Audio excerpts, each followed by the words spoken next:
The series, drawn from real events, opens with a brief look at the Hawaiian Islands in the late 18th century. People live in relative prosperity and peace, yet the land is divided by the sea and by four rival kingdoms. Those realms are Oahu, Kauai, Maui, and Hawaii. Behind their borders, cunning chieftains and endless wars keep the islands fractured, turning neighbors into enemies and peace into a fragile memory.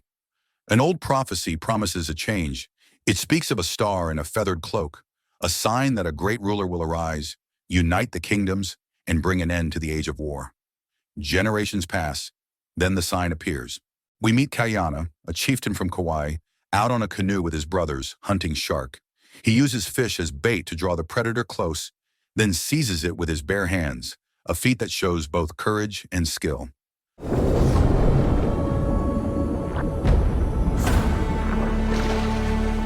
A child watches Cayana's feather cloak, a symbol once tied to the kingdom of Maui. Cayana rejects that identity. He refuses the title of chieftain and does not want to be known as a man of Maui. At home, his wife, Kupuohi, dreams of having a child, but Cayana is not ready. His brothers are Namake and Nahi. Kupuohi's sister is Heiki. Their quiet life is shaken when a canoe from Maui approaches the shore. The village prepares for trouble, fearing an attack. He rejects the mantle, but the islands are already choosing him. This is chief of war. Here the truth comes out. Cayana is the former son of Maui's war leader. He defected, leaving the court to live with his people on this island. The envoys bring an order. He must present himself to King Kahekili. One of the soldiers even threatens to kill him if he refuses. The scene shifts to Maui, where Cayana once lived with his family. Prince Kupule, son of King Kahekili, greets his return. Nearby, the king watches his warriors train for war. Tension flares when a Maui soldier named Noi hurls a spear toward Cayana. Cayana's anger breaks. He steps forward, fights, and defeats Noi with ease.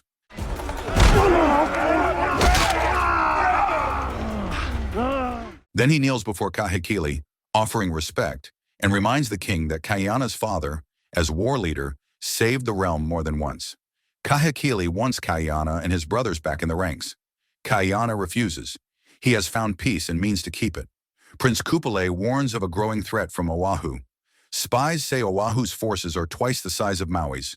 Namake doubts it. He believes the young ruler of Oahu is a child loyal to Kahekili. The king counters that Oahu's high priest has turned the young ruler against Maui. Once more he leans on the prophecy, insisting that Maui can defeat Oahu with Cayana's help, and that destiny points the way to victory and unity. Cayana and his brothers return home and share the king's request with their families. The news immediately sparks debate. Cayana has no desire to return to war or serve the king again. Yet the prophecy promises that through this conflict, true peace could finally come to all of Hawaii. The next morning, while Cayana is tending a fire, King Kahekili appears before him alone. Because he once respected Cayana's father as both a war leader and a friend, the king tries again to persuade Cayana to join him in the coming battle against Oahu. He reminds him of the prophecy, a burning star in a sacred feathered cloak, heralding the arrival of the one who will unite the islands. The king reveals that Oahu's ruler is being controlled by a dark figure, known only as the Master. To prove his sincerity, Kahekili brings the bones of Cayana's father, who was sacrificed by the Master in a ritual. In the king's eyes, Cayana is the feathered cloak, and Kahekili is the burning star. Together, they would end the cycle of war. This leaves Cayana torn. His heart longs for peace, but the reasoning behind it now feels sacred and unavoidable. As he reflects alone, he is approached by Taula, the trusted seer of Kahekili. She tells him that his role is essential. Without him, the prophecy will remain unfulfilled. Under this pressure, Cayana finally agrees to fight alongside Kahekili, hoping this war might truly unite the four kingdoms. Cayana and Kahekili begin planning the assault on Oahu. Cayana is appointed as the commander of the army. When the battle begins, Cayana and his warriors push through Oahu's defenders on their way to the temple. Kahekili's forces are meant to act as a distraction.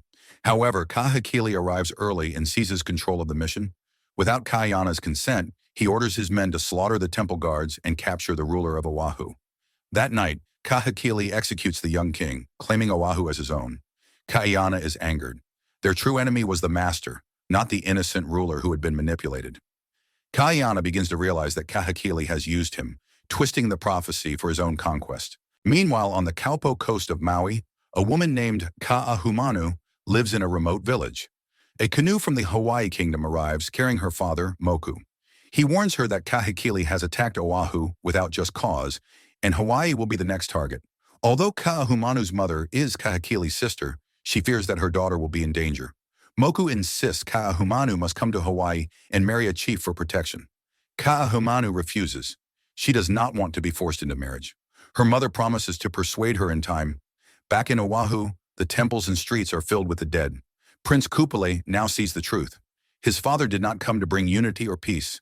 Kahekili only seeks domination, no matter the cost, even if innocent lives must fall. Meanwhile, Cayana and his brothers are trapped in the kingdom, constantly watched by Kahekili's loyal soldiers. Cayana makes his way into the temple to confront the king, but instead of submitting, he breaks the ivory sword once gifted to him. It is a final, unmistakable sign of defiance. A fight breaks out. Cayana and his brothers strike down several of Kahekili's guards and manage to escape. But the pursuit begins almost immediately. Kahekili's war chief reminds them that Cayana's sister-in-law, Hiki, is still in Maui. This forces Cayana and his family to set sail through a stormy night in hopes of reaching Maui before their enemies do. When they finally arrive, Hiki is nowhere to be found. She had gone into the forest to gather medicinal plants. Cayana senses danger approaching. He readies his weapon and defeats the first attackers with speed and precision. To protect his family, Cayana draws the pursuers away, allowing his wife and brothers to search for Heki. A desperate chase unfolds deep within the forest. Prince Kupule himself leads the hunt, ordering his men not to kill Cayana. He wants him captured alive. At the same time, a group of white traders lands on Maui, searching for food, unaware of the conflict they have stepped into. Elsewhere, Kaahumanu struggles with her mother's urging to travel to Hawaii and marry a chief she does not want. She seeks guidance from Taula, the seer. Kaahumanu admits she once lived in the royal court and refuses a forced marriage. Taula tells her that a protector is coming. Then she adds a cryptic warning.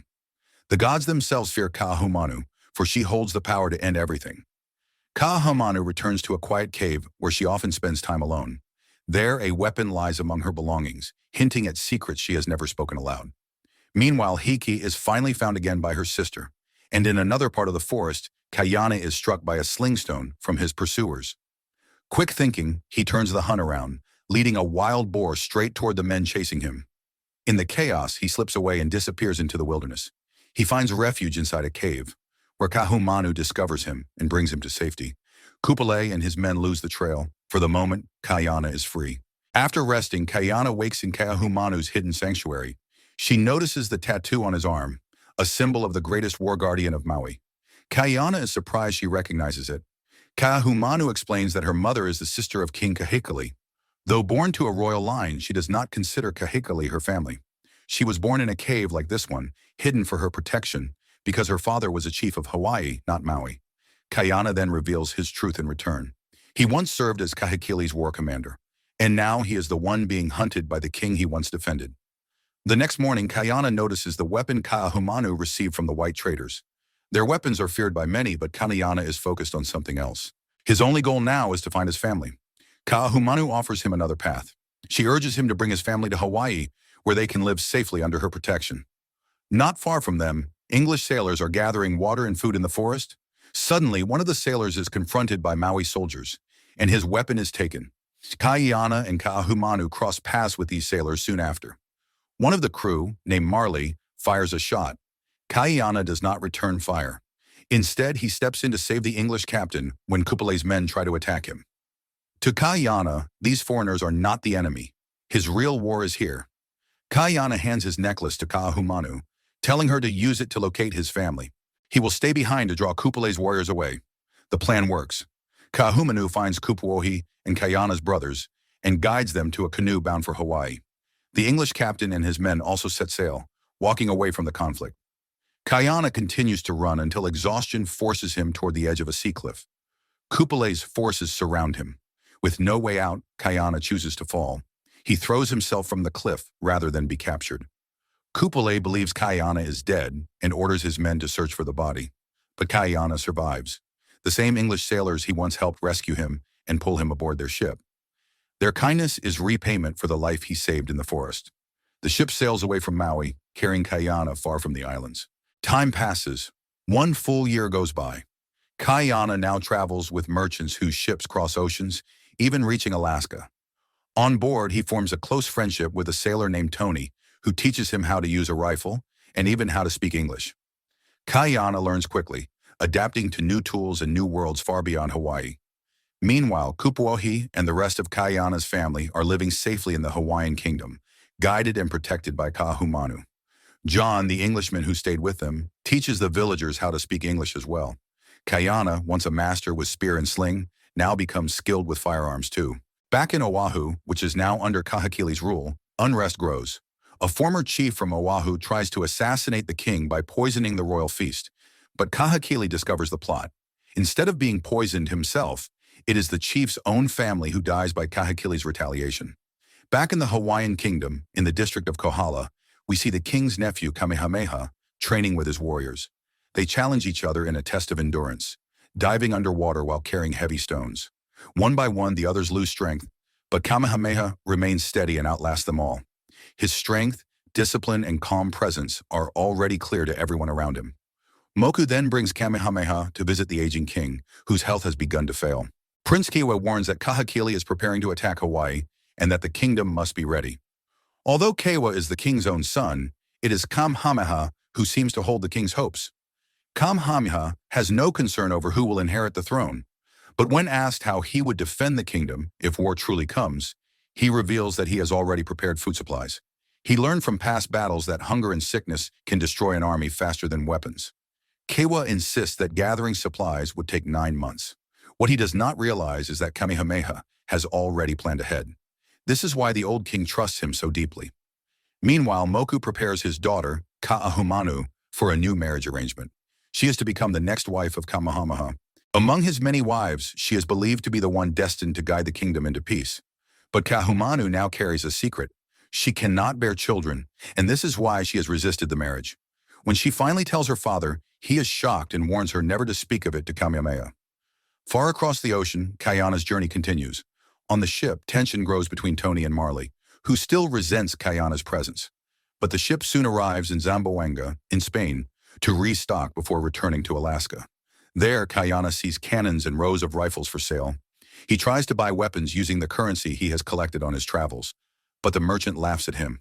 However, the situation changes when a woman named Phi recognizes Cayana's clothing as the style of Maui nobility. She steps forward to help. Together, they return to the arms dealer. Phi presents Cayana's knife, made from rare sandalwood. She explains that this wood can be sold for 5 times its value in China and Europe. With that, she offers a trade. If Cayana helps supply sandalwood, they will receive rifles and cannons in return. Elsewhere on the ship, Marley tries to convince the captain to use this new opportunity for their own gain. If they take control of the islands near Hawaii, they could build their own power and wealth. Back in Hawaii, Kahumanu confides in her father once more. She admits she cannot give Kamehameha the child he hopes for. And this, she says, is why she resists becoming his wife. Her father is stunned. He forbids her from telling Kamehameha the truth. That night, Kahumanu is married to Kamehameha. She obeys her father's wishes because it is believed that a child born from this union will bring lasting peace to the Hawaiian kingdom. Even though her heart is conflicted, she carries the burden quietly. Far from Hawaii, tension rises aboard the merchant ship. Tony sneaks into the captain's quarters to uncover his real intentions. But Marley catches him, and Tony is beaten badly before he can escape. Time passes. Back in Hawaii, Moku receives news that King Kalani has died. His son Kiwa is now appointed as the new king. The story then returns to Oahu. Prince Kupule informs his father, Kahekili, of Hawaii's loss. This becomes the moment Kahekili has been waiting for. With the new king still unsteady, he plans to strike. Kupule is ordered to gather all the war leaders, but one of the officials protests. He points out that Kahekili is no longer pursuing unity as the prophecy promised. Instead, he wants to force all kingdoms under Maui's bloodline alone. That means eliminating every chief and noble across the islands. In truth, Kahekili has already done this to many conquered regions, removing anyone who could challenge his dominance. Back in Hawaii, John visits Kahumanu to remind her she is late for a language lesson. Seeing her troubled, he encourages her to find acceptance in the path she has chosen. Meanwhile, Kupuohi speaks with Namake, who has been by her side ever since Cayana disappeared. She thanks him for his support, unaware that Namake has quietly loved her for a long time. Since many believe Cayana is dead, Namake no longer hides his feelings. Nahi notices this and tells Heiki. Their family now sees how delicate the situation has become. Soon after, Kewa is officially crowned as king, and according to King Kalani's final wishes, Kamehameha is named the kingdom's new war leader. Kewa is furious. He believes the position belongs to him by birth. Refusing to accept it, he begins preparing to wage war against Kamehameha, even though they are cousins. Rumors of conflict spread quickly. Moku warns Kaahumanu of the danger and orders her not to interfere. But Kaahumanu cannot stand by. She is now Kamehameha's wife, and she intends to support him with everything she can. Kamehameha himself is troubled. A war within the same kingdom could tear Hawaii apart. Kaahumanu steps forward and reassures him. She believes he is capable of choosing the right path and of protecting the people who depend on him. Time continues to move forward. Kamehameha now stands before his people. Thanks to Kaahumanu's guidance, he is ready to defend his lands with full strength when Kewa begins his attack. His resolve is steady, and the people place their trust in him. Meanwhile in Zamboanga, Phi informs Cayana that the rifles he has been seeking will soon be delivered to Captain Mir's ship, the same ship that carried him before. She reminds Cayana of his role in their partnership. He must convince the chiefs of Hawaii to allow the harvesting of sandalwood. Only then can their trade continue. While walking through the settlement, Cayana stumbles upon a group of people locked in cages. Without hesitation, he attacks the white trader responsible for selling them into slavery.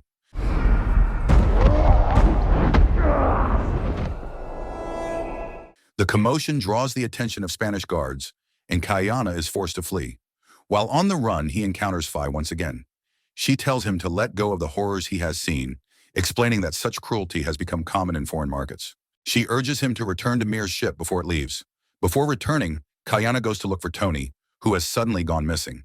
Following Phi's information, Cayana enters a slave-holding facility. Fury drives him as he knocks down guards and breaks open cell doors.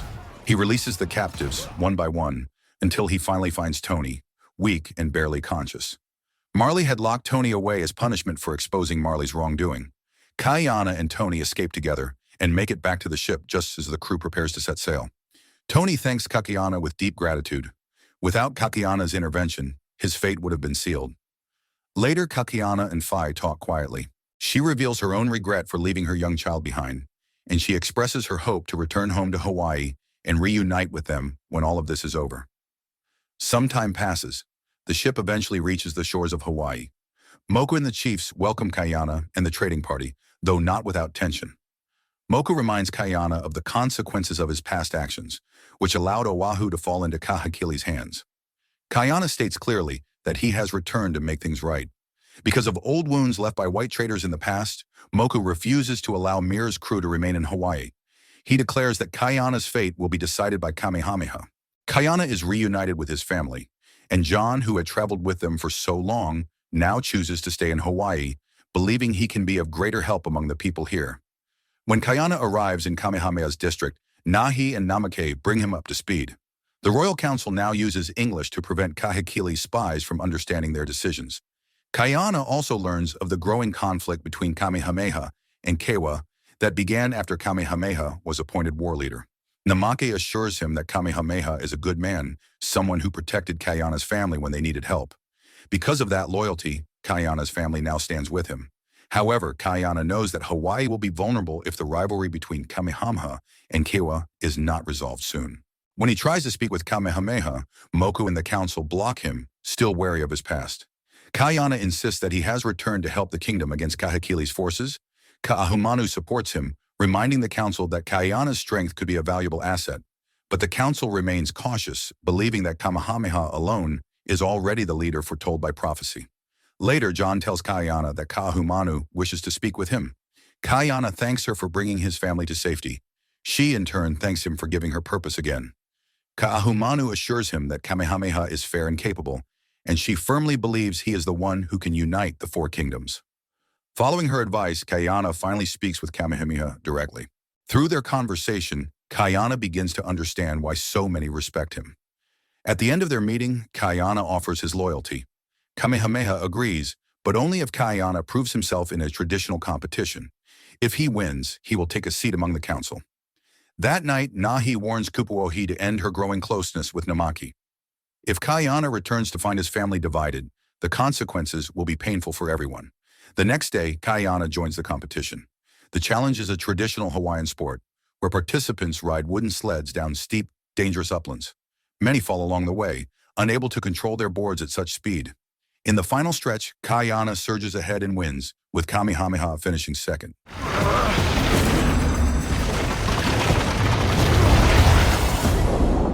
As promised, Cayana and his family are officially welcomed as part of the ruling council.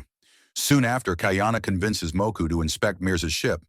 When Moku sees the large number of rifles, he is taken aback. Until now, the kingdoms have relied almost entirely on spears. But before any plans can be made, chaos breaks out. Under the cover of night, Kewa and his men launch a surprise attack, destroying homes and burning important storehouses. The next morning, it becomes clear that they targeted Kamehameha's territory. To Cayana, this is not just sabotage, it is a declaration of war. Cayana urges Kamehameha to fight back, but Kupuohi steps forward. She asks for peace talks first. She believes she can convince Kewa to stand down and prevent bloodshed. After careful consideration, Kamehameha agrees. Kupuohi will negotiate peace, and for her protection, Cayana will accompany her. Before they depart, Cayana visits Mears one more time, assuring him that their sandalwood trade will continue once Hawaii's conflict is settled. After the meeting, Cayana speaks privately with Kaahumanu. He admits he disagrees with the plan for peace. From the beginning, he has known that Kewa prioritizes war, not negotiation. Time passes, and Cayana and Kupuohi travel to meet Kewa. When they arrive, they present the proposal. Kewa agrees to peace, but only if Kamehameha gives up his position as war leader. The demand is unreasonable. Frustrated, Cayana raises his firearm toward Kewa, hoping to scare him into accepting peace. Instead, the threat only fuels Kewa's desire for conflict. He refuses the offer and mocks Cayana, even bringing up his late father. Cayana leaves filled with anger. Meanwhile, Kewa consults with his advisor. She tells him that he will lose against Kamehameha because Kamehameha's side now has firearms supplied by Cayana. To improve his chances, she urges him to form an alliance with Kahekili, who is already preparing to conquer Hawaii. Kewa travels to Kahekili and explains the internal conflict that has divided the kingdom. In response, Kahekili orders Kupule to contact Opunui, a skilled but unpredictable warrior who can shift the balance of battle. The next day, Kamehameha and Kaahumanu discuss Cayana's behavior. Kaahumanu explains that both men want to protect the kingdom, but their views differ. Kamehameha prefers diplomacy and patience. Cayana sees war as the necessary path to peace. This difference keeps them from working as one, even though both of their strengths are needed to defend Hawaii. Meanwhile, a ship commanded by Captain Simmons approaches the Hawaiian kingdom. Upon arrival, Simmons explores the island in secret with Marley, Cayana's former shipmate. Simmons has come to seize profits from Hawaii's natural resources, guided by the information Marley provided. At the same time, Kamehameha hosts a celebration for the birth of a chief's child. The event reminds Kaahumanu of her own inability to have children. When Kamehameha gently asks about her pregnancy, she is forced to lie, claiming she may soon carry his child. Later, Kaahumanu accompanies Cayana to meet with his spies. They report that Kewa is always heavily guarded, which makes killing him nearly impossible. After the meeting, Cayana questions Kaahumanu's loyalty. Why does she always support Kamehameha's decisions? What he does not realize is that she also supports Cayana's desire to defend the kingdom, including through war if necessary. In the end, Kaahumanu makes it clear. Both Cayana and Kamehameha are essential. Their strengths, even though different, are needed to protect Hawaii. Time passes, and Kamehameha's warriors capture Simmons' group. A few hours later, they are brought before Kamehameha and the royal council. Simmons insists that he is only here to trade fairly, not to cause harm, but Moku advises Kamehameha to remain cautious. He remembers too well the day Hawaii was once attacked by white sailors. Following Moku's orders, Simmons and his crew are sent back to their ship. Later, Kamehameha and Cayana discuss the possibility of trading with Simmons. Cayana strongly urges Kamehameha to drive Simmons away or kill him if necessary. Cayana has seen the cruelty of white traders firsthand. He tells a story of how Tony was nearly sold into slavery because of Marley, but Kamehameha stands by Simmons' promise. As long as Simmons has sworn not to attack the kingdom, he will be allowed to stay for now. That night, Cayana and his family sit together and talk about Kamehameha's new law. According to the law, no one is allowed to kill unless their life is in immediate danger. Breaking this rule means execution. Cayana listens, but he remains wary of Simmons. Together with Tony and Nahi, he begins planning a secret warning. Cayana's group slips onto Seaman's ship in the middle of the night. While the crew is asleep, Cayana grabs Marley and threatens to kill him. This is his message: do not threaten Hawaii. But the crew wakes and chaos begins. At the same moment, Kamehameha arrives. It is clear he knew Cayana would be here. Cayana ends the mission and leaves the ship once Kamehameha gives his warning. Seamans chooses not to retaliate, hoping to maintain peace and trade. The next day, Cayana stands before Kamehameha to explain his actions. He insists he only wanted to protect Hawaii. Kamehameha reminds him that he came very close to breaking the law and could have been executed if he had continued. Kamehameha then reveals his plan to quietly remove Seamans from Hawaii, peacefully, for the sake of stability. Cayana sees this as weakness. Tension breaks. Cayana accuses Namake of betraying him, but Namake denies it. Finally, Kupohi admits the truth. She was the one who informed Kamehameha because she feared Cayana would be killed. The next morning, John delivers Kamehameha's final message to Seamans. He must leave Hawaii at once. Seamans agrees to go, but his silence hides a growing desire for revenge. Meanwhile, Ka'ahumanu finds Cayana frustrated. He wanted to act, to defend the kingdom before danger arrived. She asks him to be patient. She is the only one who truly understands the weight he carries. Before long, they see Simons' ship moving toward another Hawaiian village. They rush to warn Kamehameha, but it is too late. Simons orders his crew to fire the cannons at the coastal settlements. The village is struck. Many innocent lives are lost, including Phi. Afterward, Simons throws Marley off the ship, declaring him no longer useful. Soon after, Cayana hears the sound of cannon fire. He rushes to Phi's village and finds it devastated from Simons' attack. The survivors are few, and the scene is filled with loss and grief. As the villagers evacuate the wounded, Cayana discovers Phi's body among the fallen. Later, he reports the casualties: 248 lives lost, with many more badly injured. In the heat of anger, Cayana clashes with Moku. He blames Kamehameha for being too focused on peace, believing that if Kamehameha had acted more firmly, the attack would never have happened. That night, Kamehameha confides in Ka'ahumanu. He wonders if Cayana had been right all along. If he had listened sooner, perhaps the village could have been saved. Meanwhile, Cayana decides to return with his family to Kauai. He believes Kamehameha no longer needs him and that his presence brings nothing but conflict. The next day, Kewa orders Opunui and his warriors to cut down sacred trees in Kamehameha's territory. During the destruction, Nahi and Heike happen to be nearby and are captured. Heike manages to escape, but Nahi stays behind to protect her and attacks Kewa in defiance. Opunui's men eventually recapture Heike. In front of her, Kewa kills Nahi in a brutal display of power. Kewa then orders Opunui to release Heike alive so that she can deliver his message of fear and threat to Kamehameha. Heike returns home broken, and she tells Cayana what happened. Cayana and Namake search the forest and find Nahi's body. Cayana breaks down, unable to contain his grief. The family performs the ritual of gathering Nahi's bones and offering prayers. Cayana carries the bones to a cliffside resting place and lays them there with honor. At the end of the ceremony, Cayana vows to avenge his brother's death. Meanwhile, Kahekili is losing control. His spiritual strength falters, and he falls into madness. Kupale tries to calm him, but in a sudden rage, Kahekili stabs his own son.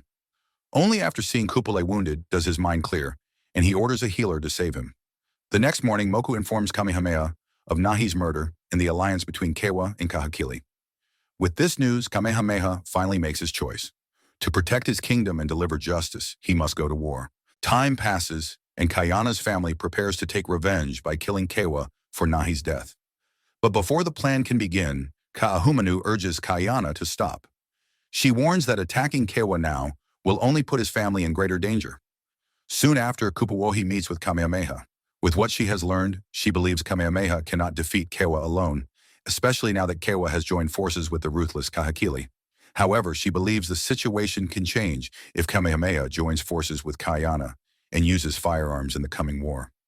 That night, Cayana goes to speak with Kamehameha, prepared to say goodbye and leave Hawaii. But after much reflection, Kamehameha finally reaches out. He asks Cayana to stand with him, to fight together. Cayana agrees. He still wants to protect Hawaii. The next day, Cayana teaches Kamehameha how to fire a rifle. Watching from nearby, Ka'ahumanu and Kupuohi are relieved. Their efforts to bring the two men together have succeeded. Meanwhile, in another region, a disgraced chief seeks out Kewa. He once betrayed Kewa and became his enemy. Now he begs to become an ally in the war against Kamehameha. To prove his loyalty, he removes several of his own teeth, fulfilling the brutal requirement to join Kewa's ranks. The next morning, Kamehameha calls the council together. During this meeting, he appoints Cayana as his war commander, putting him in charge of the army. It becomes clear that what Kewa wanted to seize from Kamehameha was not just a title, but the spiritual authority of the war god that now guides Kamehameha's leadership. In the same gathering, Kamehameha appoints Kaahumanu as a member of the council, trusted to give guidance in matters of the kingdom.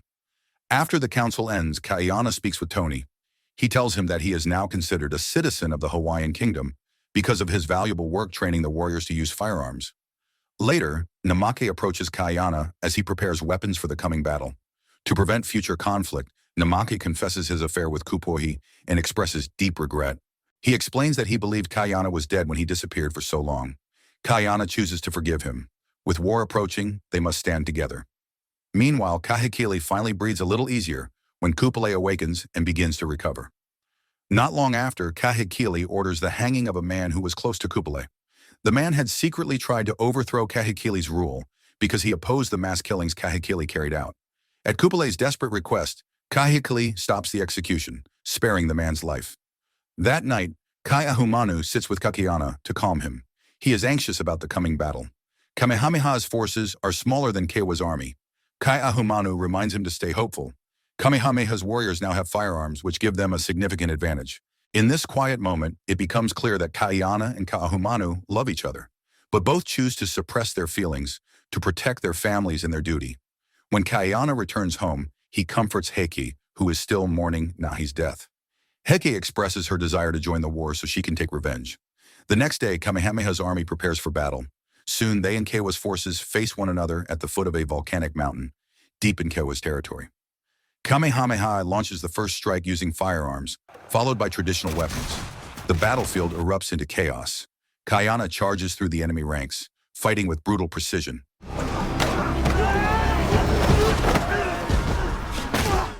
Kamehameha joins the battle as well, proving his strength as a warrior. Suddenly, the ground shakes. Lava begins to flow from the volcano. In the midst of the chaos, Heike confronts Opunui to avenge the assault he once committed against her. He easily overpowers her.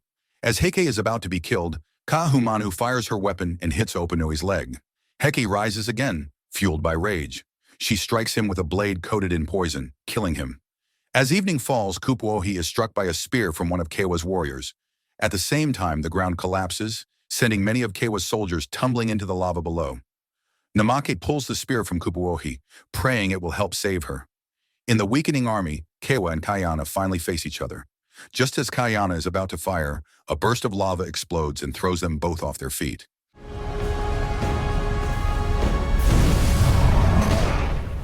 When the smoke clears, Kewa is dead. Kaahumanu runs to Cayana in panic. She finds him alive and breaks down with relief. Moku witnesses the tender moment between them. Though hurt by what he sees, he turns away in silence. Kamehameha's forces claim victory. News of Kewa's defeat reaches Kahekili. Enraged, he begins gathering a massive army to invade Hawaii. And above all, he vows to kill Cayana, the one man standing between him and the complete conquest of the islands. So the moral of the story is if someone starts waving around prophecies, feather cloaks, and destiny, just take a vacation instead, because things are about to get messy for absolutely everyone.